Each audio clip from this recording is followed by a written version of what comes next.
Welcome to Jackson Lewis's podcast, We Get Work.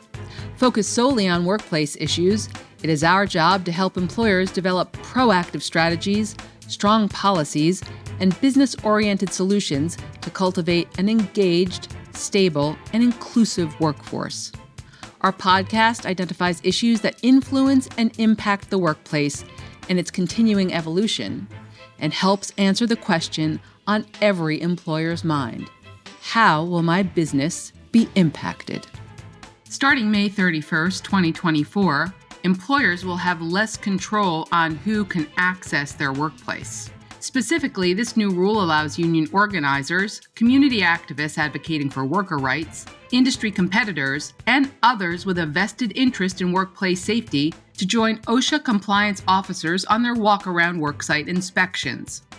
On this episode of We Get Work, we discuss ramifications beyond OSHA compliance that employers should consider, why this new rule poses significant concerns for employers, and best practices for limiting potential risk. Today's hosts are Courtney Malveaux, co-leader of the Workplace Safety Group and principal in the Richmond office, Catherine Cano, principal in the Omaha office, and Adam Hertz, a principal in the St. Louis office of Jackson Lewis, and all members of the Workplace Safety Group. They all serve employers' needs regarding safety and health programs and compliance issues. Courtney, Catherine, and Adam, the question on everyone's mind today is, does OSHA's new walk-around rule open Pandora's box? And how does that impact my business? Alicia, thank you so much for that introduction. I'm Courtney Malveaux, and I'm with Adam Hertz and Catherine Cano, and they're with the Workplace Safety and Health Practice Group with me. And the really exciting thing about having the two of them involved with this podcast is that they bring a perspective from other areas of the law in addition to OSHA. And so there are implications from other aspects of law that come into play here. And so their perspective is going to be really helpful in terms of seeing how this really plays out with work sites. So just by way of quick background, OSHA has had a longstanding rule so that when OSHA shows up and they knock on the door and they're going to do an inspection, then they do a walk around right after they open the inspection. Now they can have another individual, an employee representative, to join the inspection as they walk around your workplace. And during the walk around, usually, it has been defined as someone who shall be an employee of that employer when they do the walk around.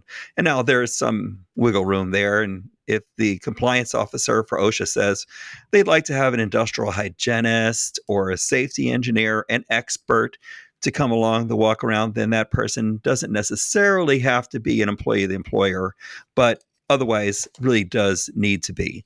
Well, there was some litigation in 2017 in which it was clarified to OSHA that it must be an employee. And now OSHA is coming out with this new rule that will be effective at the end of May 31st, that will say that OSHA may include a third party. Doesn't necessarily have to be an industrial hygienist or a safety engineer. And it could be anyone who could be deemed reasonably necessary to aid in the inspection as selected by the employees and as approved by OSHA. So this is really interesting how this is going to play out in workplaces. And so I'll just go ahead and start with you, Adam, and ask you, you've looked at this rule and you've been thinking about this with us.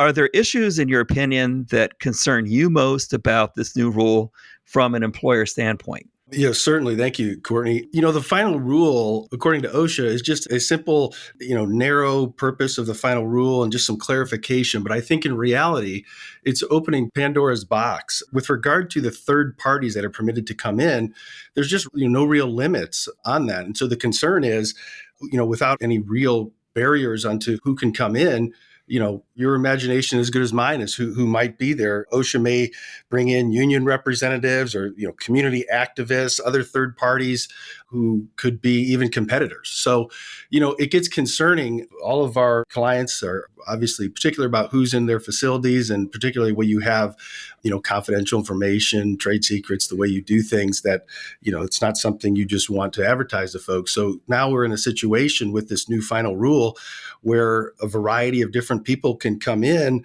And as long as the compliance officer can suggest that it somehow aids in the process, it seems that under this rule, they're going to be let in. So the next question is, how do we deal with that? And I think we'll talk about that today. Sure. And when you say competitors, I take it you mean industry competitors who get to see your trade secrets or get to see behind the curtain what's happening at your work site, so that those in the industry might be looking at your work site and bringing back information elsewhere. Right. You can imagine that they may tap a third person being a competitor because that person may have a lot of understanding of the industry and knowledge in the industry. And so, the OSHA compliance officer can certainly make an argument, although it may be detrimental to have this person in your facility, they're certainly going to help the compliance officer in aid in the process of reviewing whatever it needs to be looked at in the inspection. And you mentioned that unions might be among those who might have an interest in a work site. And Catherine, I'm glad that you come to us with a perspective from a labor law perspective in addition to OSHA. And so do you have any concerns about this walkaround rule that really raises a red flag for you from a labor perspective?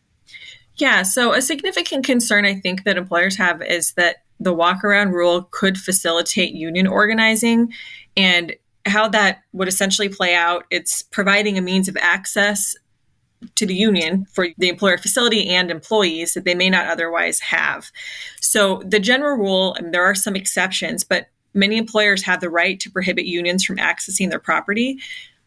You're not necessarily going to see a union come into your workplace and try to organize people while they're working, right? A lot of that happens outside of work, away from the employer's work site.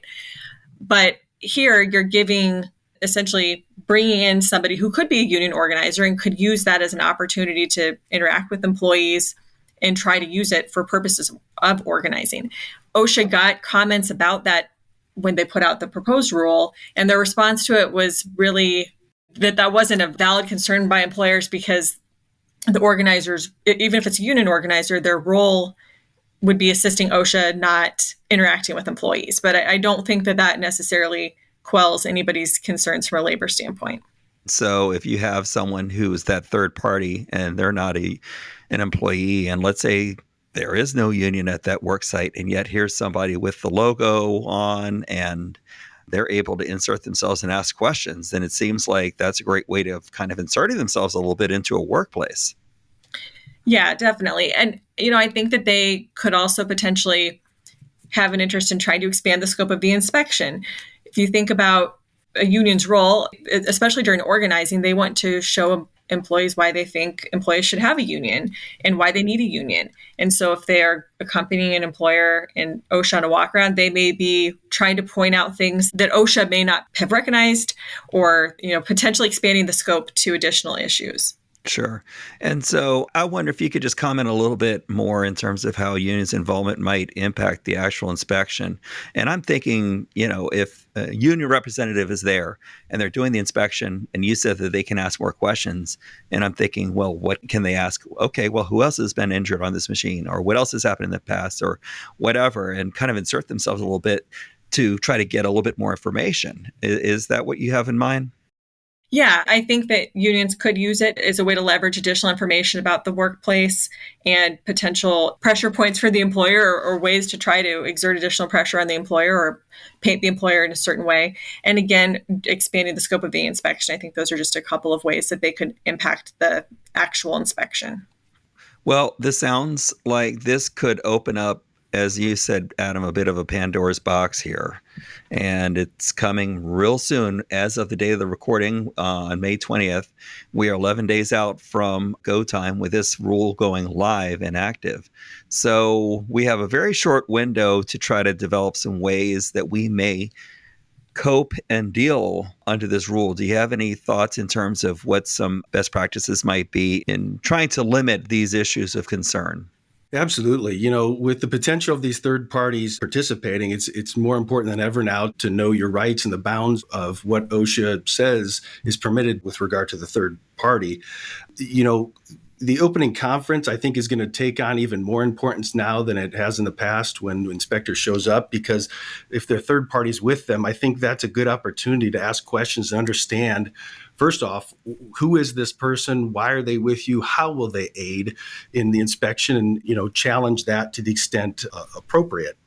In addition to that, To the extent there are trade secrets or confidential information or processes involved in what you do at your facility, you can certainly consider the idea of a non-disclosure agreement, having the third party sign that, such that, any information that they gather or learn from that inspection can't be used, outside of that limited purpose of aiding the inspector.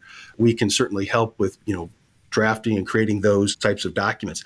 Also, now you're introducing a third party to your facility who, you didn't invite, but they're there now. And the question is, if something happens to them from an injury standpoint, what do you do about liability? So, there's also, you should consider a liability waiver type of form that the individual signs.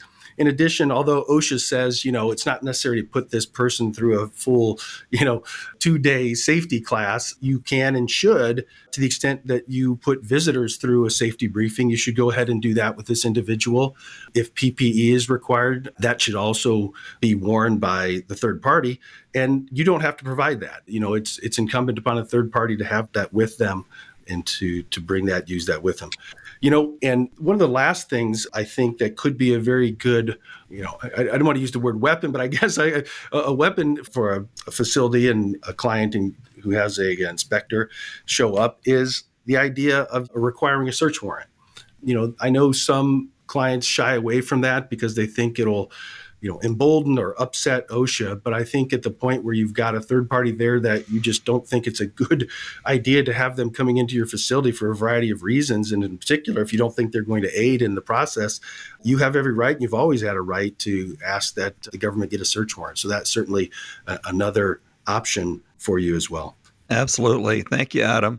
And of course, in that context of requiring a search warrant, then, they have an ex parte proceeding that would occur in front of a judge to have the warrant approved. And so that might open the window for an opportunity to have that conversation about the propriety of this third party person at your site. Catherine, let me wrap up with you. Do you have any other thoughts in terms of what employers should be thinking about? I agree with Adam on the front end. Think through whether it does make sense to require a search warrant instead of just opening the doors and letting the third parties come right in. But if you are going to allow the inspection, or if OSHA gets their search warrant and you have the third party present, particularly in the union organizing context, I think that you want to just keep in mind that according to OSHA, this party cannot be disruptive. They're only there to help and aid OSHA in their investigation. So keep that in mind. And if there are situations where you think the person is potentially going outside of those bounds, then to speak up and make sure that you are keeping tabs on what's going on, that you're sticking with OSHA and that third party. We're not just letting them wander around your workplace unattended, and, keeping tabs on them and raising concerns as we feel appropriate. Right. And I can't tell you how many times I'm sure you both see and I see where an employer tries this appeasement strategy with OSHA, which never seems to work. And it sounds like what I'm hearing from both of you is that employers may need to assert themselves a little bit more in a professional manner to ensure that their interests are being guarded during these inspections with a third party there. Yeah, I agree with that. Yeah. Well, good. Well, thank you both for your time. This is great. And again, this is going live, and the rule will be in effect on May 31st unless something is enjoined. And so I'm sure the two of you and our practice group will be working diligently to develop best practices to help to safeguard the interests of employers as this rule goes forward. Thank you both so much, and look forward to having you again. Thanks, Courtney. Thank you for joining us on We Get Work. Please tune into our next program, where we will continue to tell you not only what's legal, but what is effective. We Get Work is available to stream and subscribe on Apple Podcasts, Google Podcasts, Libsyn, Pandora, SoundCloud, Spotify, Stitcher, and YouTube. For more information on today's topic, our presenters, and other Jackson Lewis resources, visit jacksonlewis.com. As a reminder, this material is provided for informational purposes only. It is not intended to constitute legal advice, nor does it create a client-lawyer relationship between Jackson Lewis and any recipient.